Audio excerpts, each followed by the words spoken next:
Kita tahu bahwa gereja kita melalui gembala sidang kita, Pak Niko, mendapatkan visi yang luar biasa untuk tahun 2011 ini. Tahun 2011, tahun multiplikasi dan tahun promosi. Mari saya ajak kita berkata bersama-sama ya. Tahun 2011, tahun promosi, tahun multiplikasi, tahun pelipat gandaan. Amin saudara. Dan saudara percaya saudara akan mendapatkan pada tahun ini juga? Puji Tuhan. Bagaimana kita bisa mendapatkannya? Banyak hal yang harus kita tempuh, banyak hal yang harus kita lakukan. Kita nggak bisa duduk tinggal diam, hanya menanti, tahu-tahu berkat datang brak semuanya. Jangan berharap. Ada sesuatu, ada bagian Tuhan, juga ada bagian kita yang harus kita lakukan. Mari saya ajak untuk membaca dalam kitab Injil Yohanes 15 ayat 1 dan 8. Saya percaya kita semuanya sudah sering membaca ini. Tapi baiklah dalam kita menyikapi bagaimana kita bersikap untuk mendapatkan pelipat gandaan, mendapatkan promosi. Kembali kita diingatkan kembali oleh ayat-ayat ini. Yohanes pasal 15 ayat 1 sampai 8. Saya akan membacakan yang ayat 1, tolong saudara berbalas ayat kedua dan seterusnya. Sudah dapat semua? Ya, puji Tuhan.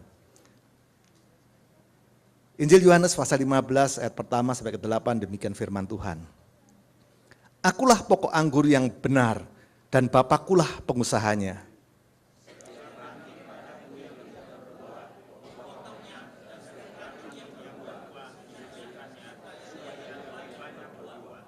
Kamu memang sudah bersih karena firman yang telah kukatakan kepadamu.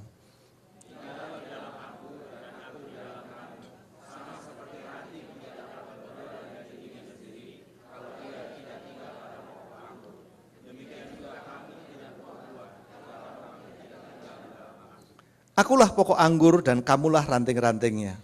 Barang siapa tinggal di dalam aku dan aku di dalam dia, ia berbuah banyak. Sebab di luar aku, kamu tidak dapat berbuat apa-apa.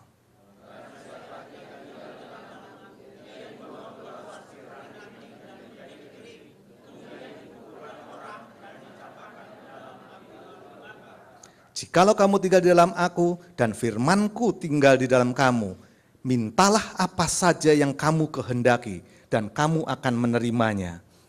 Dalam hal inilah Bapakku dipermuliakan, yaitu jika kamu berbuah banyak dan dengan demikian kamu adalah murid-muridku. Amin. Bapak Ibu, saudara yang kasih dalam Tuhan Yesus, kita jelas firman Tuhan sangat jelas sekali. Multiplikasi, berbuah banyak. Ya. Bagaimana kita bisa berbuah banyak? Tuhan sendiri yang sudah mengatakan, Tuhan Yesus yang berkata ini, jika engkau tinggal di dalamku dan aku di dalam kamu, maka kamu akan berbuah banyak. Kalau kita lihat baca dalam perikop ini ada beberapa hal yang bisa kita petik, kita amati, ya. Yaitu yang pertama, tinggal di dalam Tuhan. Ya. Setelah tinggal di dalam Tuhan, maka kita akan berbuah banyak. Dan di ayat terakhir dikatakan, kalau kita berbuah, kita adalah murid-murid Tuhan. Dan yang terakhir, apa yang dijanjikan oleh Tuhan? Jika kita tinggal di dalam Tuhan dan firman-Nya tinggal dalam kita, minta apa saja yang kita kehendaki, kita akan menerimanya. Bukankah luar biasa saudara? Yang percaya katakan amin. Ya. Mari kita lihat bagaimana kita mesti tinggal di dalam Yesus. Kita tinggal di dalam Tuhan. Apa maksudnya? Tuhan adalah pokok anggur dan kita adalah ranting-rantingnya. Suatu ranting pasti kalau dia tidak berhubungan dengan pokoknya, batang pokoknya, pasti akan tidak mendapatkan makanan yang cukup dan ranting itu akan kering dan mati. Jangan berharap bisa berbuah, bisa tumbuh pun nggak mungkin. Oleh karena itu Tuhan mau bagaimana supaya kita selalu bertaut hanya kepada Tuhan, bergantung hanya kepada Tuhan. Karena di dalam Yeremia 17 ayat 5-8, Tuhan sudah berbicara demikian. Terkutuklah orang yang mengandalkan manusia, yang mengandalkan kekuatannya sendiri. Tuhan nggak mau. Mungkin kita memang diberi Tuhan suatu akal budi, kita punya power, kekuasaan, punya kedudukan yang kita bisa berbuat apa juga. Kita punya intelektual yang tinggi, kita pinter, pandai. Tapi ingat, banyak hal yang bisa terjadi di luar kekuasaan kita. Seperti hari-hari terakhir di tahun-tahun terakhir ini. Seorang ahli ekonomi yang paling pinter pun juga, yang mau dari doktor profesor di Harvard, bisa nggak memprediksi perekonomian yang terjadi? Nggak akan bisa, ada batasnya. Tuhan bisa memporak-porandakan semua teori-teori ekonomi yang ada. Bisa nggak ahli-ahli geologi memprediksikan apa yang terjadi? Kita tahu Jepang, kurang apa dia? Sering dilanda tsunami, walaupun nggak sebesar yang terakhir ini. Sering dilanda gempa, para ahlinya luar biasa banyaknya. Pasti jago dibandingkan dengan Indonesia, jauh sekali. Toh tetap tidak bisa terhindar saat tsunami terjadi. Berapa banyak mereka yang meninggal. Kemudian, reaktor nuklirnya kita tahu mengalami kebocoran. Kurang apa ahlinya di sana? Tetap tidak bisa menghindari kebocoran itu terjadi juga. Ada batas-batasnya kalau kita tetap mengandalkan hanya kepandaian kita sendiri dan manusia. Tuhan mau bagaimana kita bisa berbuah banyak, kita mengalami pelipat gandaan, kita mengalami suatu promosi ke tingkat yang jenjang lebih tinggi. Enggak ada lain, kita hanya bertaut dan berharap hanya kepada Dia. Kita nggak tahu apa yang akan terjadi esok, kita nggak ada yang tahu. Hanya Tuhan yang tahu. Hari demi hari yang kita hadapi saat-saat ini bukanlah hari yang semakin menenteramkan, tapi semua penuh tanda tanya, penuh dengan kekhawatiran. Krisis mulai terjadi di mana-mana. Dan yang membahayakan adalah krisis pangan. Kita tahu perubahan iklim yang sangat drastis saat hari-hari ini, yang bisa memporak-porandakan semua masalah pangan. Kita berbahagia hari ini kita masih bisa makan beras cukup, kita makan nasi bisa cukup. Tapi kita lihat beberapa saat lagi kita nggak tahu apa yang terjadi. Berapa banyak panen yang gagal. Bangkok, Vietnam yang termasuk negara pengekspor beras terbesar sudah mulai membatasi karena mereka butuh untuk kebutuhan dalam negerinya sendiri. Minyak harganya sudah mulai berapa sekarang ini? Di atas 100, sudah 105. Dan itu bisa tergambarkan kita lihat, kalau premium tetap 4.500 kita nggak berasa. Tapi yang pakai Pertamax sudah berasa. Sudah mulai 8.700 atau kemarin turun 8.600. Hampir 2 kali dari premium. Kenapa bisa terjadi ini? Dan apa akibatnya kalau minyak bumi sampai menaik gini? Orang mulai berlomba, berlombanya kemana? Bikin biodiesel, biofuel. Dibikinnya dari apa? Dulu cuma minyak jarak, tapi sekarang dibikinnya dari apa? Bisa dari jagung, bisa dari gandum, segala macam. Dan itu semua kebutuhan makan pokok. Dan kalau kebutuhan makan ini diubah jadi suatu energi, untuk menjalankan suatu mobil lah katakan begitu, bukankah semakin tipis stok pangan itu? Dan ini nggak main-main saudara. Kita nggak bisa bergantung hanya kepada kekuatan ilmu pengetahuan, nggak bisa. Pada siapa kita yang bergantung? Yesus Tuhan kita. Nggak ada lain, nggak ada pilihan. Kita nggak akan tahu apa yang terjadi. Hari-hari ini semakin kalau kasus di Timur Tengah ini nggak berakhir, pasti minyak akan melonjak terus. Mesir selesai, Yaman belum selesai, Libya hampir selesai, muncul lagi sekarang Suriah. Semua di Timur Tengah diaduk-aduk. Dan kalau saudara baca, semuanya sudah ada nubuatannya di dalam Alkitab. Bukan hal yang baru lagi, semua harus terjadi. Dan kita nggak bisa hindari. Hanya puji Tuhan, Tuhan sudah kasih tahu lebih dulu kepada kita. Sehingga kita bisa siap-siap menghadapi semuanya itu.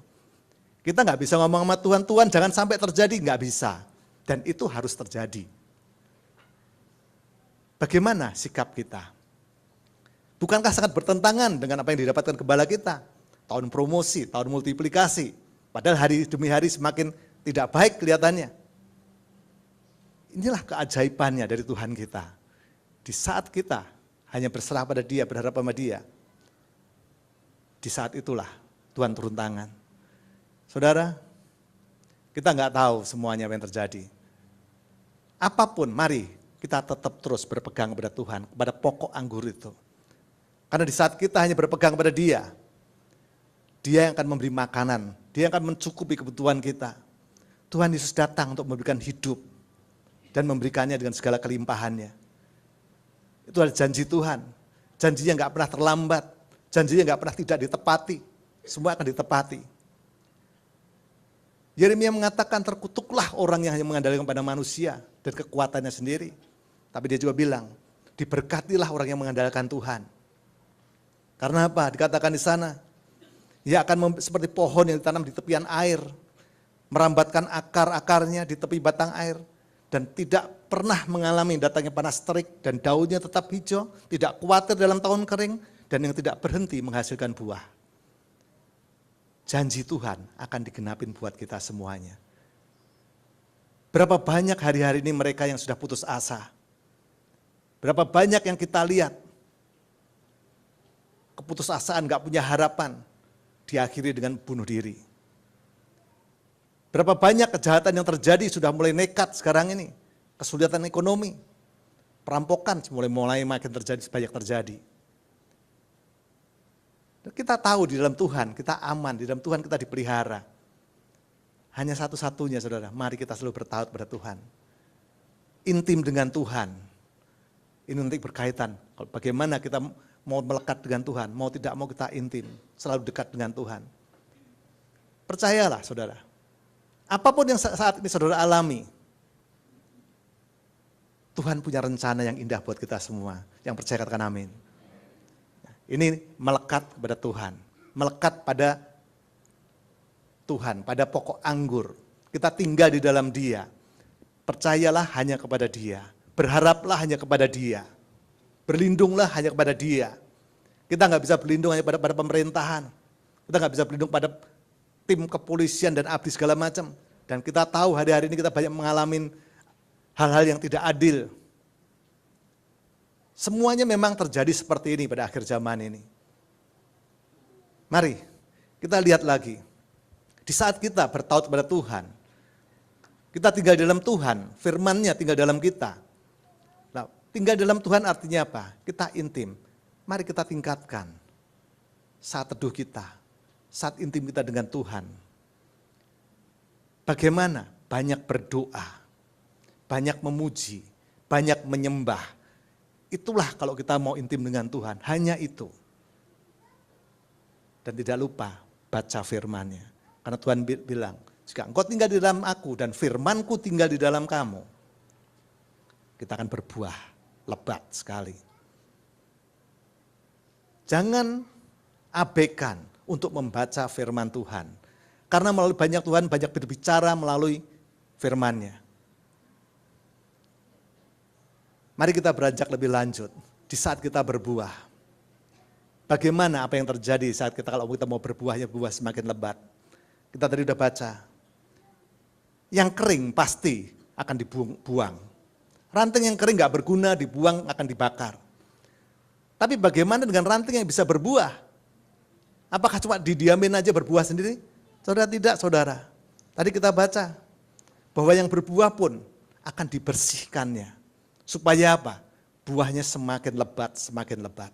Terjadi multiplikasi. Bagaimana kita mencapai berbuah banyak mengenai multiplikasi? Kita harus dibersihkan.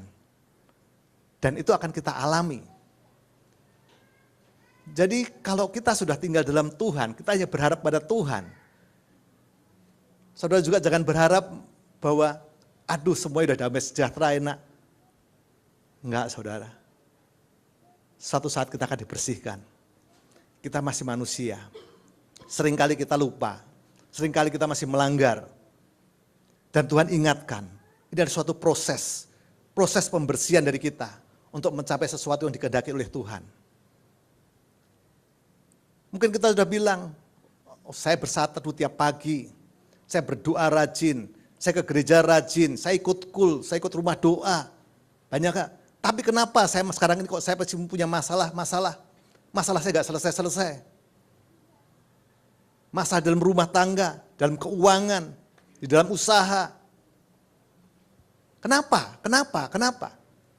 Saudara, untuk menghasilkan sesuatu yang baik, kita harus melewati sesuatu yang namanya proses. Kita mau naik jenjang, mau naik sekolah pun, kita harus menghadapi yang namanya ulangan umum. Ujian harus kita hadapi. Demikian juga di saat kita mau meraih suatu multiplikasi, suatu promosi, sudah siapkah kita? Pasti dipersiapkan. Bagaimana mempersiapkannya? Lewat yang namanya proses. Seseorang berkata aku berhasil, pasti dia pernah mengalami kegagalan. Kalau dia nggak pernah mengalami kegagalan, bagaimana dia tahu kalau dia sudah berhasil? Kita bilang sehat, pasti kita karena pernah sakit, kita bisa bilang sehat. Sama, kita akan mengalami masa-masa yang tidak enak. Tapi itu adalah suatu proses. Yang penting, ingat, janji Tuhan tidak pernah tidak ditepati. Dan dia selalu datang tepat pada waktunya. Kita tunggu waktunya, ada waktu Tuhan. Masalah tetap akan ada. Karena memang Pemasmur pun bilang, manusia umurnya 70 tahun, kalau kuat 80 tahun. Apa kebanggaannya? Penderitaan katanya. Selama kita masih hidup, kita nggak akan lepas dari yang namanya masalah. Masalah tetap akan ada. Hanya proses itu bagaimana kita menyikapi setiap proses yang ada. Yang penting respon kita bagaimana. Saudara ingat Yusuf, cerita tentang Yusuf? Dia bisa menjadi orang kedua setelah Fir'aun di Mesir. Saat itu Mesir adalah suatu kerajaan paling besar di dunia. Bagaimana Yusuf bisa? Apakah langsung saat dia mimpi umur 17 tahun, bahwa nanti saudara-saudaranya orang tua akan menyembah dia, langsung terrealisasi? Enggak, saudara. Kita ingat, apa yang dialami oleh Yusuf? Hampir dibunuh oleh saudaranya sendiri, dibuang ke sumur. Ada yang enggak tega, dikeluarkan, tapi dikeluarkan bukan ditolong, dibawa pulang, dijual, menjadi budak oleh saudara-saudaranya sendiri pun. Dia mengalami proses. Sangat tidak enak, saudara. Kalau yang melakukan itu keluarga sendiri. Sama mungkin hari-hari ini kita diperlakukan yang gak enak di dalam keluarga kita. Oleh suami kita, oleh istri kita, oleh orang tua kita, oleh anak-anak kita. Bisa saja terjadi. Tapi kalau saudara baca tentang Yusuf, dia tetap takut akan Tuhan. Bahkan saat dijual, kemudian dia ditempatkan, dibeli oleh Potifar. Dia tetap setia, dia nggak pernah mau meninggalkan perintah-perintah Tuhan. Dan apa jadinya? Di setiap keadaan yang tidak enak pun, dia tetap dijunjung tinggi. Di rumah Potifar, dia jadi kepala rumah tangganya. Dia diangkat tinggi di sana-sana. Tapi apakah di dalam zona kenyamanannya ini, sebagai pemimpin rumah tangga di Potifar, cukup dia merasa enak, udah cukup puas?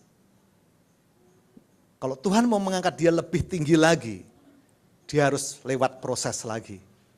Prosesnya kita tahu, dia dibujuk oleh istri Potifar untuk melayani istri Potifar, tapi dia takut akan Tuhan, dia nolak. Akibatnya gak salah dia, tapi difitnah, dia masuk penjara.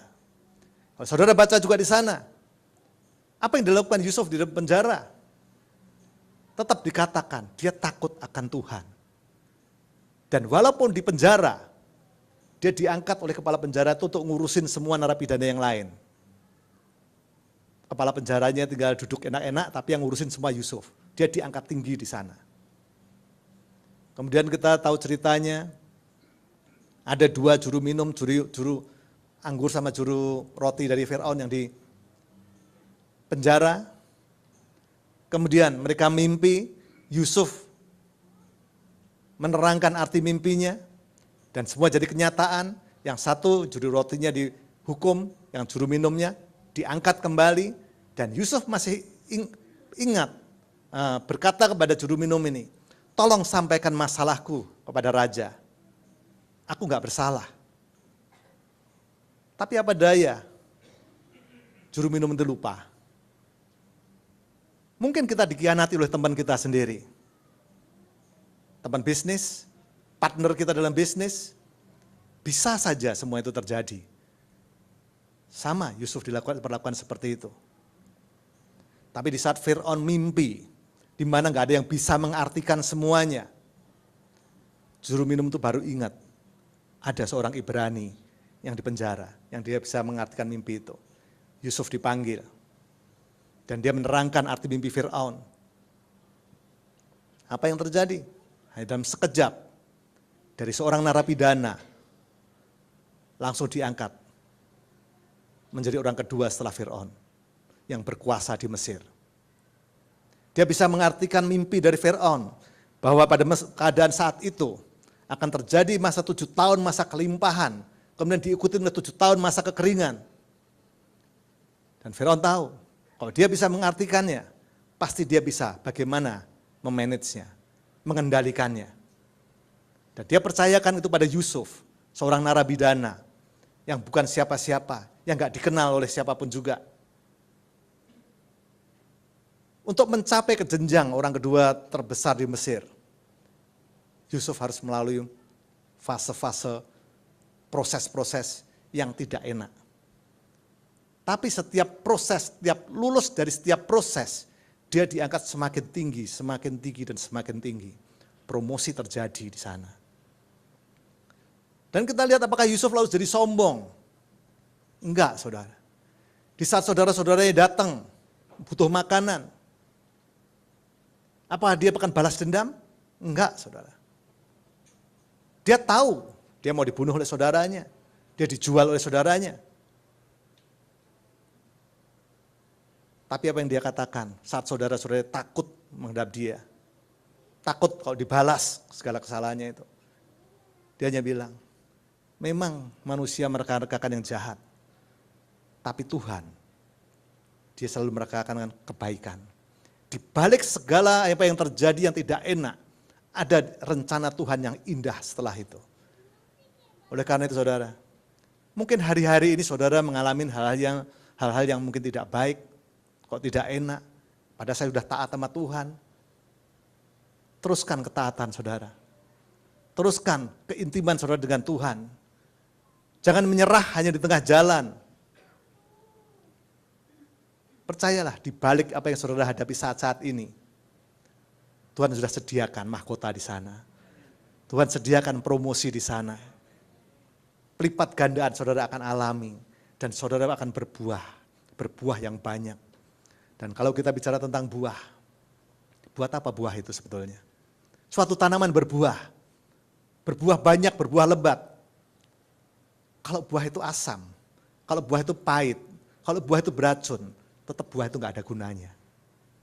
Akan dibuang juga, habis, selesai. Kalau kita ngomong berbuah, pasti buah yang manis, buah yang bisa dinikmatin oleh orang sekitarnya. Itulah baru berguna buah itu.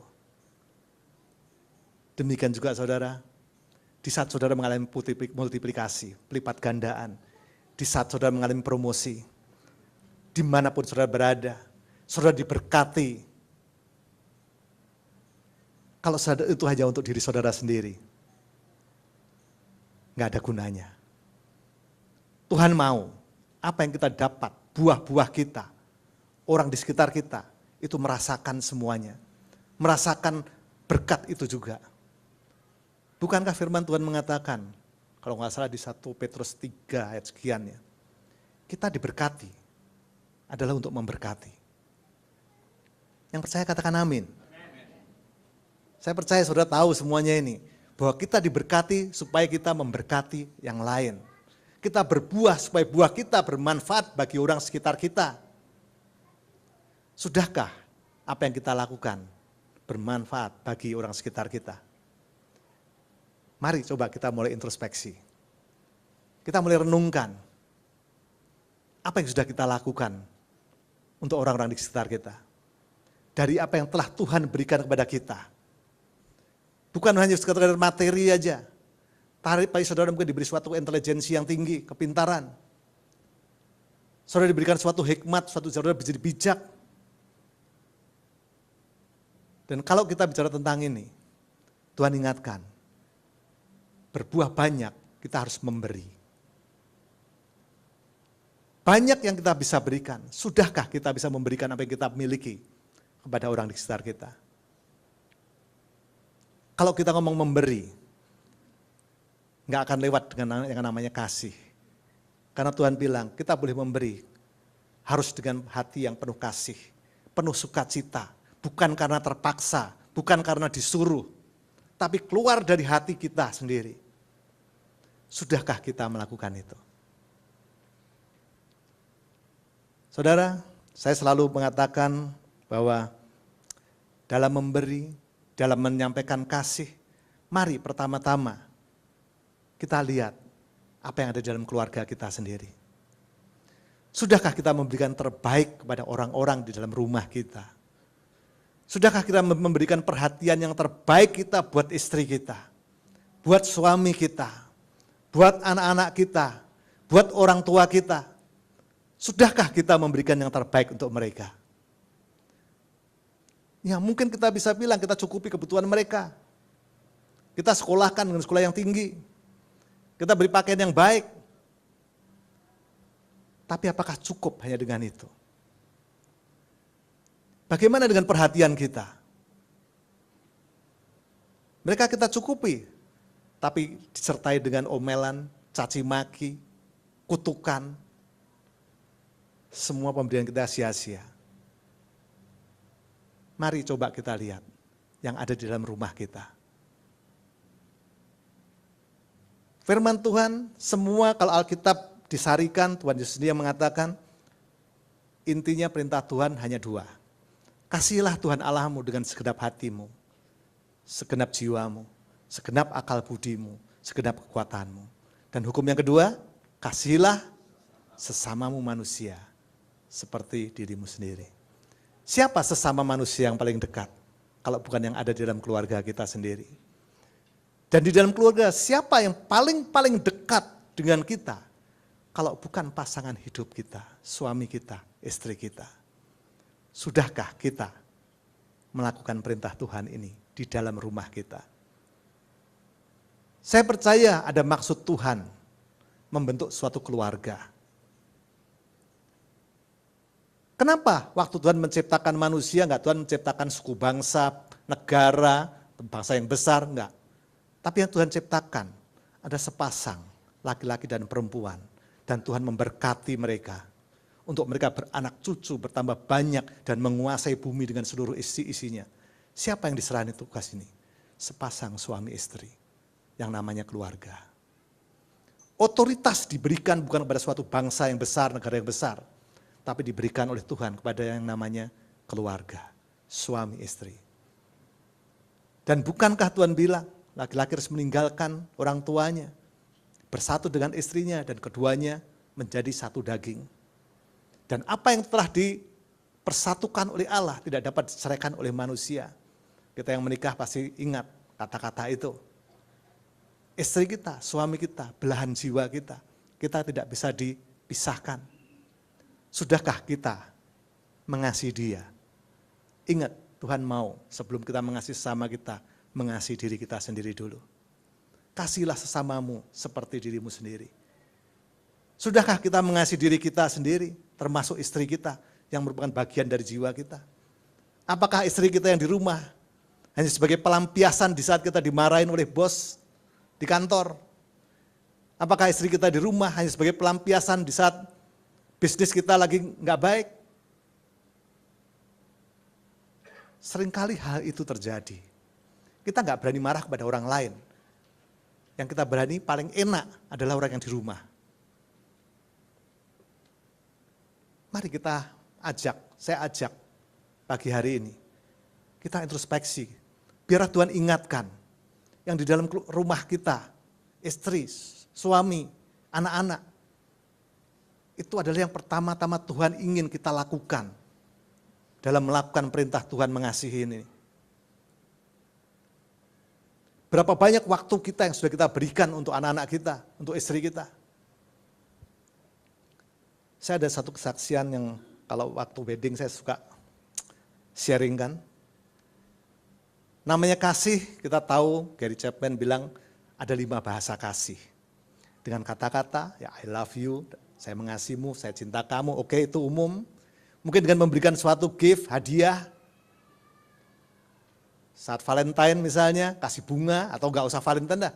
Kalau pulang, kalau kita lihat film-film itu, pulang dari mana, mampir dulu di toko bunga, beli sekuntum bunga, pulang kasih istrinya. Suatu tanda cinta, tanda kasih.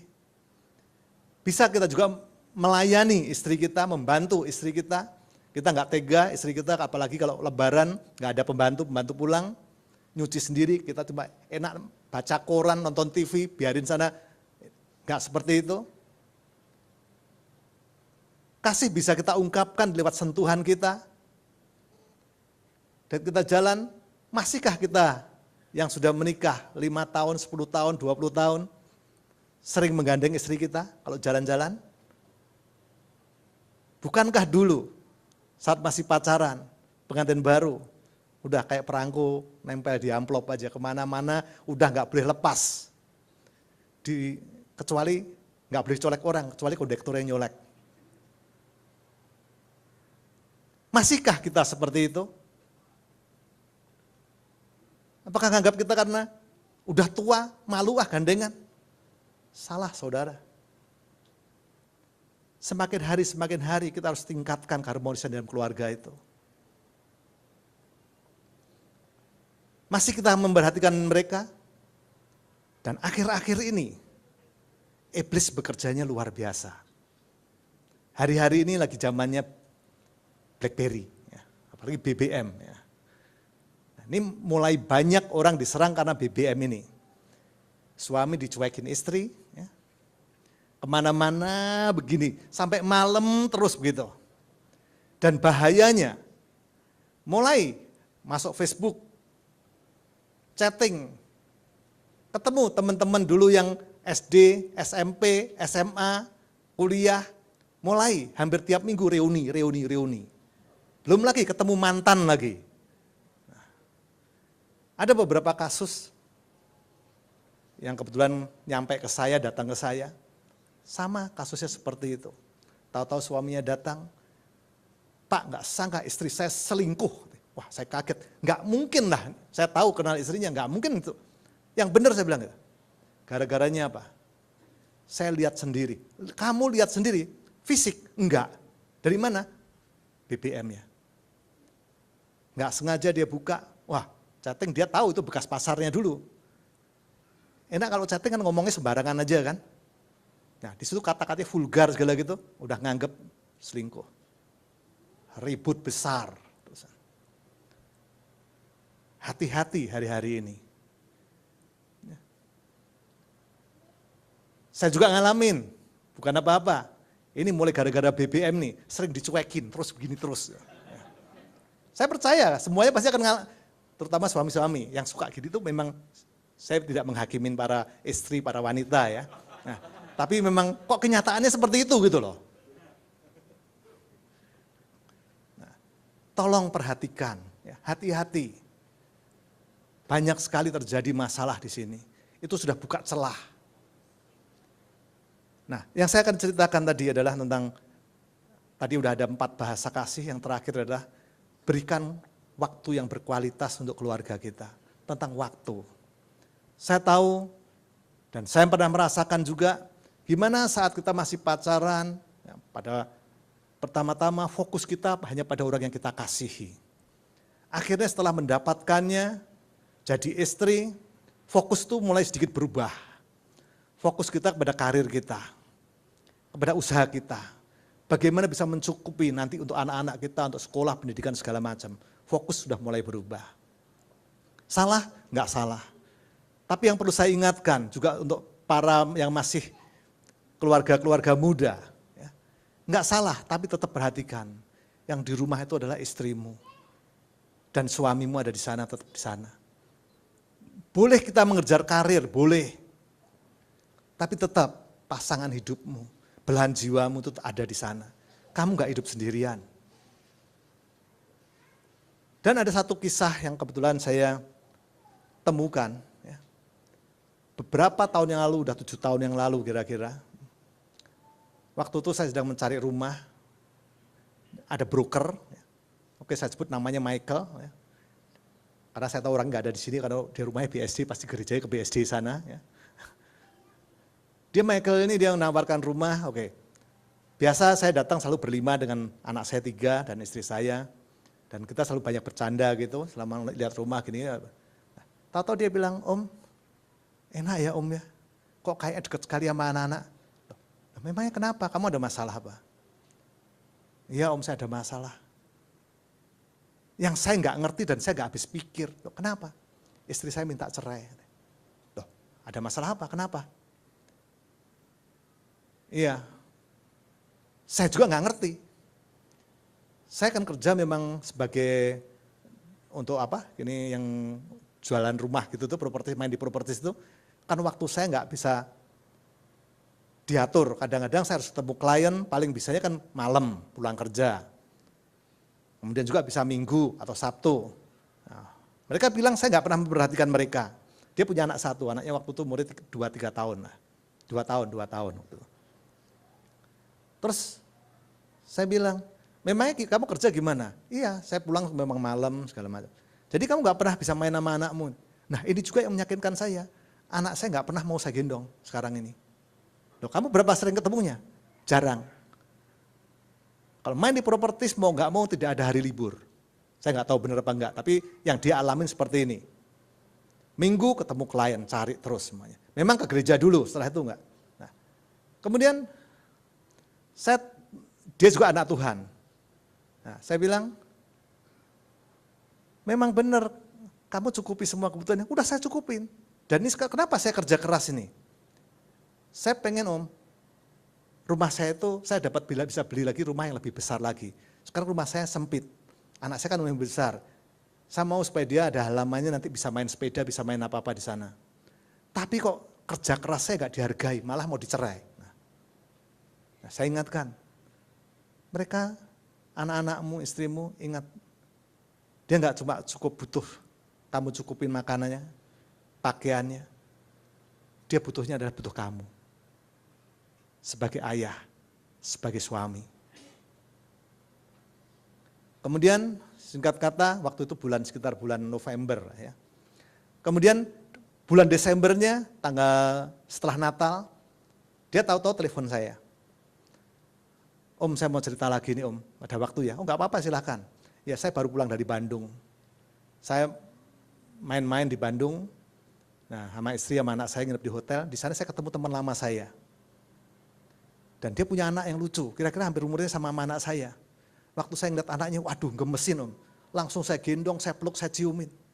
Tiba-tiba saya ingat sama Om. Dan saya ingat, kapan terakhir saya gendong anak saya sendiri dan saya ciumin seperti itu. Saya terpukul, dia bilang. Saya baru tahu apa yang Om bilang.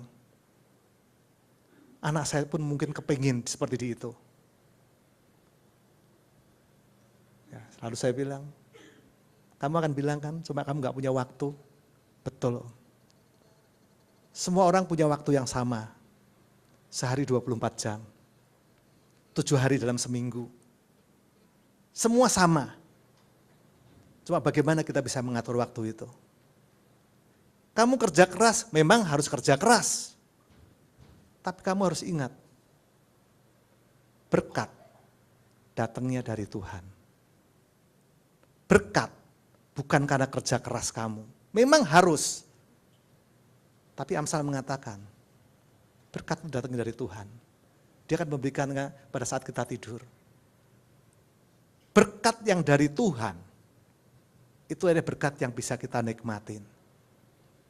Berkat yang karena usaha kita sendiri, kekuatan kita sendiri. Mungkin saudara pernah mengalami, berapa lama bertahan. Apalagi yang kita dapatkan dengan tidak halal, dengan korupsi, dengan menipu, berapa lama itu akan bertahan. Semuanya sia-sia. Kita diberkati, bukankah harus kita nikmati, itu yang mau Tuhan. Di saat kita bisa menikmati berkat dari Tuhan, itulah yang namanya kehidupan. Enggak ada gunanya kita punya uang banyak, segala macam. Tapi kita tidak bisa menikmati kehidupan itu. Rumah kita besar. Ini ada satu nih bos saya. Rumahnya besar sekali. Kamarnya banyak.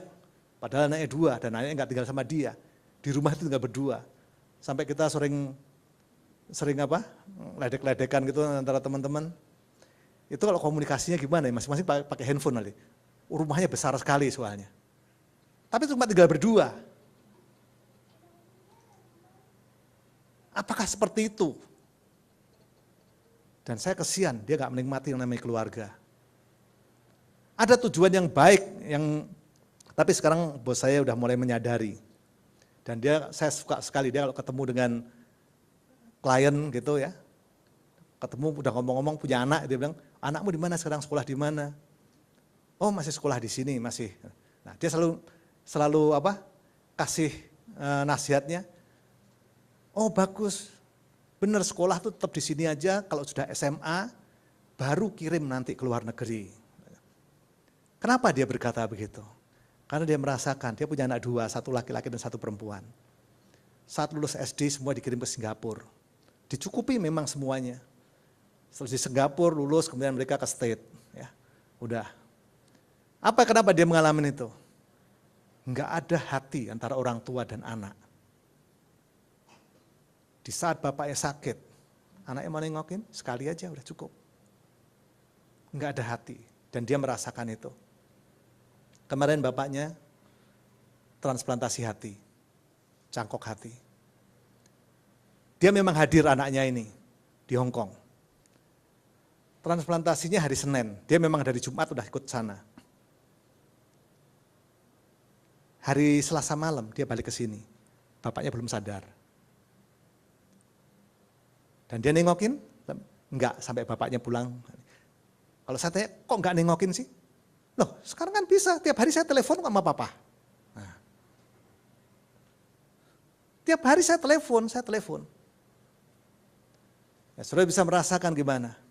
Papanya sendiri di sana, jadi ada yang nemanin. Anaknya nengokin aja enggak. Tapi alasannya benar, karena udah berpikir modern, dan sekarang udah IT luar biasa, komunikasi, udah nggak ada batasan lagi. Saya tahu lihat papa kok, saya ada kameranya ini, kita bisa conference, bisa ngomong. Nah, itu yang jadi masalah. Dan saya memang bukannya tidak baik mencekolahkan anak di luar negeri. Baik, betul. Orang tua kadang berpikir supaya anak kita kan lebih baik lagi. Tapi dari beberapa teman yang juga mereka pernah ngalamin hal seperti itu, dari SD bahkan belum SD tamat udah di Singapura kemana, mereka sadar nggak ada ikatan batin hati dengan orang tuanya. Ada satu teman saya, dia bilang puji Tuhan suami saya yang nyadarkan saya. Kalau enggak tadi saya sama mama berantem terus tiap ketemu, nggak pernah pas. Mama sakit, ya biarin aja sakit, mau apa? Dulu saya sakit juga nggak diurusin kok. Mama kerja di sini, saya di Singapura. Nah, sampai ngomongin gitu. Jadi, mari kita sediakan waktu kita untuk anak-anak kita. Terutama adalah anak-anak yang masih kecil, yang masih butuh pimpinan kita, butuh kasih sayang kita. Kita nggak bisa nyalahkan anak itu, kenapa nggak sampai bapaknya sakit dia nggak mau datengin. Karena dia nggak pernah merasakan yang namanya kasih dari bapaknya. Kapan bapaknya ngasih dia? Uang sih ya cukup memang. Tapi pernah nggak? Katakanlah gandeng dia, ngerangkul dia, meluk dia. Mari saudara, kita berikan yang terbaik buat orang dekat. Buah-buah kita itulah, supaya dirasakan oleh orang sekitar kita. Dan kita lakukan, kita memberi sesuatu. Enggak harus dengan materi. Saudara bisa memberikan tenaga saudara, di saat ada seorang yang membutuhkan. Dan saudara bisa memberikan suatu nasihat, penghiburan pada orang lagi kesusahan. Dan paling mudah dan paling gratis, berikan senyuman pada setiap saudara yang temuin. Paling tidak dengan senyum, itu ada rasa damai. Coba silakan ke hadap kiri kanan, saudara berikan senyuman. Gratis senyuman itu. Rasanya gimana? Enak kan? Ada perasaan enak. Kadang-kadang kita nggak memperhatikan itu. Hal yang kecil kelihatannya. Demikian juga, saya punya staf, ya, dia perempuan, ibunya sakit-sakitan, keluar masuk rumah sakit. Dia seorang muslim, tapi luar biasa. Saya akuin luar biasa. Dia sangat menyayangi mamahnya. Walaupun mamahnya seringkali menyakiti dia. Ibunya, ya, mamanya ini tinggal sama dia, kalau sakit dia ngurusin, ya, yang sakit segala macam saya buang air besar, nggak apa-apa dia ngurusin semuanya. Tapi mamanya selalu jelek-jelekin dia di tetangga, di semua orang. Bahkan dia cerita saat dia baru married, ya, mamanya nggak cocok, nggak suka sama calonnya, sama sekarang suaminya, bahkan pernah nyuruh orang untuk bunuh dia. Saya juga kaget, dia bilang, bener. Soalnya apa? Yang disuruh bunuh, nggak taunya temennya suaminya itu. Setelah sekian puluh tahun baru cerita, bahwa dulu disuruh. Waduh. Tapi dia tetap ngomongnya, tetap dia ibu saya yang lahirin saya. Kayak apapun juga, tetap harus saya yang selama saya bisa memelihara dia. Katakan memelihara, karena memang ibu udah nggak bisa apa-apa, udah duduk kursi roda, karena udah darah tinggi, kemudian diabetes segala macam, tapi tetap saya akan urusin. Dia boleh melakukan apa saja kepada saya, biarin. Yang penting bagian saya lakukan. Luar biasa. Saya sangat salut sekali. Dan apa yang dilakukan, Tuhan nggak pernah tutup mata. Dia sangat diberkati luar biasa. Suaminya sama, sangat menyayangi. Dia sering sharing. Dia seorang nggak lulus SMA lah cuma. Dia tadi main cetakan-percetakan. Tapi diberkatinya luar biasa. Karena apa? Sekali lagi, orang tua adalah orang tua kita. Yang ngelahirin kita, otoritas di atas kita. Kita ada juga karena mereka. Memang Tuhan yang merencanakan semuanya itu. Dan Tuhan bilang selalu, hormatilah orang tuamu. Supaya baik keadaanmu, supaya panjang umurmu dan baik keadaanmu. Dan benar. Ingat, perintah Tuhan bukan hanya berlaku buat kita semua yang percaya. Buat semua orang itu perintah itu berlaku. Main cetak kecil-kecil, tahu-tahu nggak bisa bayar, kemudian sama yang customernya, oke lah mesin saya bawa aja lah, wah mesin udah butut. Kemudian iseng-iseng sama dia di furnace lagi, dipoles. Tahu-tahu ada orang datang ngeliat mau beli. Belinya harganya 30 kali lipat dari utang yang dibayar itu. Dan sejak saat itu, nggak tahu gimana. Nah, tahu-tahu ada aja orang nawarin mesin rusak, mesin apa gitu, sama dia iseng-iseng dibenerin gitu, poles-poles, dijual lagi. Dan mainannya bukan cuma sekedar di sini aja, udah ngambil mesin bekas dari Singapura segala macam itu. Berkat Tuhan benar-benar luar biasa. Mari sama dalam keluarga, bukan sekedar anak-anak kita, di sana ada orang tua kita juga. Yang saya juga terharu sama staf saya, dia mengingatkan, nggak apa-apa ibu saya walaupun kadang-kadang udah kalau lagi kumat sakitnya nggak bisa apa-apa, sampai buang air di ranjang dia yang bersihin semuanya. Dulu waktu saya kecil pun begitu, dia mau ngurusin semuanya. Sekarang bagian saya, suatu yang luar biasa. Mari kita selalu kita melihat, kita lakukan perintah Tuhan, biar buah kita bisa dirasakan. Orang melihat, lebih-lebih kita, oh dia anak Tuhan. Dengan mereka lihat keharmonisan dalam keluarga kita, kebahagiaan keluarga kita. Mereka tahu bahwa kita anak-anak yang diberkati. Diberkati bukan hanya sekedar dicukupin, kalau dicukupin pasti. Sebagai anak Tuhan kita melakukan hal yang benar. Tuhan janji, boleh jatuh tapi gak akan sampai tergeletak. Tangannya akan menopang. Gak sampai pasti kita sampai meminjam, sampai minta-minta, sampai gak bisa makan. Gak akan pasti. Selama kita hidup benar dalam jalannya. Ada proses yang kita lewati, memang. Tapi ingat, semua cobaan yang kita hadapi, nggak akan lebih dari kekuatan kita. Tuhan tahu batas kekuatan kita, dan Tuhan juga janji, dan dia selalu buka jalan untuk mengatasi masalah itu. Mari yang percaya katakan amin. Berbuah banyak. Buah harus berguna. Berbuah harus memberikan sesuatu yang berarti buat orang sekitarnya. Kemudian kalau kita mau menjadi murid Yesus, sebagai murid, kita harus niru guru kita, yaitu Tuhan Yesus. Apa yang sudah dia lakukan? Saudara bisa baca dari kitab Injil, dari Matius, Markus, Lukas, Yohanes. Apa saja yang sudah dilakukan oleh Tuhan? Sama, intinya adalah belas kasihan, kasih kepada sesama. Dia nggak tega melihat orang sakit, dia nggak tega orang kelaparan. Tetap apa yang Tuhan berikan selama kehidupan adalah memberi. Memberi bukan hanya kesembuhan, memberi bukan hanya sekedar makanan, bahkan nyawanya pun diberikan kepada kita semuanya. Untuk kita, orang-orang yang dikasihi. Dan dia nggak nuntut balasan tentang itu. Dia nggak mengharuskan bahwa kita harus percaya sama dia. Kita harus jadi umatnya, enggak. Pilihan tetap di tangan kita. Cuma kita lah yang harus mewartakan kabar baik ini.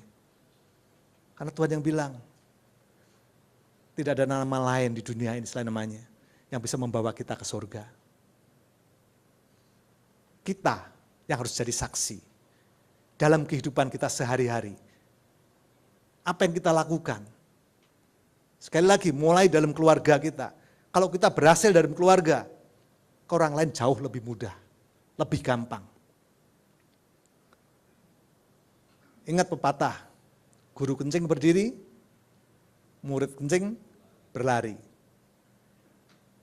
Memang dengan guru kita kurang. Tapi kita harus berusaha seperti guru kita. Dalam ini Tuhan Yesus. Dan apa yang dijanjikan oleh Tuhan, yang diminta apa yang dijanjikan oleh Tuhan luar biasa. Di saat kita jadi murid-muridnya, kita selalu menuruti perintah-perintahnya. Minta apa saja yang kamu kehendaki, maka kamu akan menerimanya. Apapun yang saudara inginkan, apapun yang saudara selalu rindukan, Tuhan akan menggenapi semuanya itu. Sekali lagi itu, multiplikasi, promosi, sudah di tangan kita. Bagaimana kita meraihnya? Ada proses, ada jalan yang harus kita tempuh. Yang pertama, mari kita bertaut kepada Tuhan. Kita tinggal di dalam Tuhan. Kita selalu bertaut kepada pokok anggur, kita ada ranting-rantingnya. Selama kita bertaut kepada Tuhan, dia akan mencukupi semua kebutuhan kita. Dia akan melindungi kita, tidak membiarkan kita kekeringan, tidak membiarkan kita mati. Dia akan mensuplai semua kebutuhan kita. Dan kita bisa berbuah. Dan di saat kita berbuah, kita pun akan mengalami suatu pembersihan. Hari demi hari, setiap kekotoran, ketidakkudusan, ketidakbaikan yang kita lakukan sehari-hari, Tuhan mulai kikis satu demi satu. Memang tidak enak, mungkin sakit. Ada proses yang harus kita lewati. Tapi proses itu harus terjadi. Dan memang harus kita alami. Dan saat kita sudah berbuah, mari biarlah buah kita dirasakan oleh seorang sekeliling kita. Memberikan yang sesuatu yang berarti. Memberikan sesuatu yang punya arti untuk sekeliling kita. Keluarga kita, orang di sekitar kita, tempat kerja kita, di tempat usaha kita, tempat kita sekolah, tempat kita menjalankan profesi. Mari seperti Yusuf. Apapun yang sedang dihadapinya, dia nggak lepas, dia tidak menghindar, dan dia tetap taat pada setiap perintah Tuhan. Di balik semua yang kita alami yang tidak enak, di sana telah menunggu mahkota yang luar biasa. Dan sebagai murid-murid Tuhan Yesus, mari saudara, kita lakukan teladan yang telah Tuhan Yesus berikan kepada kita. Biarlah Tuhan memberikan kita lidah seorang murid yang dengan perkataan kita bisa menghibur orang yang lain. Tuhan memberikan kepada kita ketajaman telinga kita, sehingga kita boleh mendengar suara Tuhan. Tuhan tuntunan Tuhan, apa yang harus kita lakukan dalam masa-masa yang sulit ini. Masa-masa yang kita hadapi ke depan. Kita boleh dengar-dengar suara Tuhan. Kita banyak berdoa, memuji, menyembah, dan membaca firman Tuhan. Tuhan buka jalan di sana untuk kita semuanya. Dan yang terakhir, Di saat kita menjalani ini semuanya, firman-Nya ada dalam kita tetap bertaat pada Tuhan. Minta apa saja kita kehendaki, Tuhan sediakan semuanya buat saudara. Amin. Mujizat itu masih ada. Mujizat itu masih ada. Puji Tuhan. Teman diundang. Oh,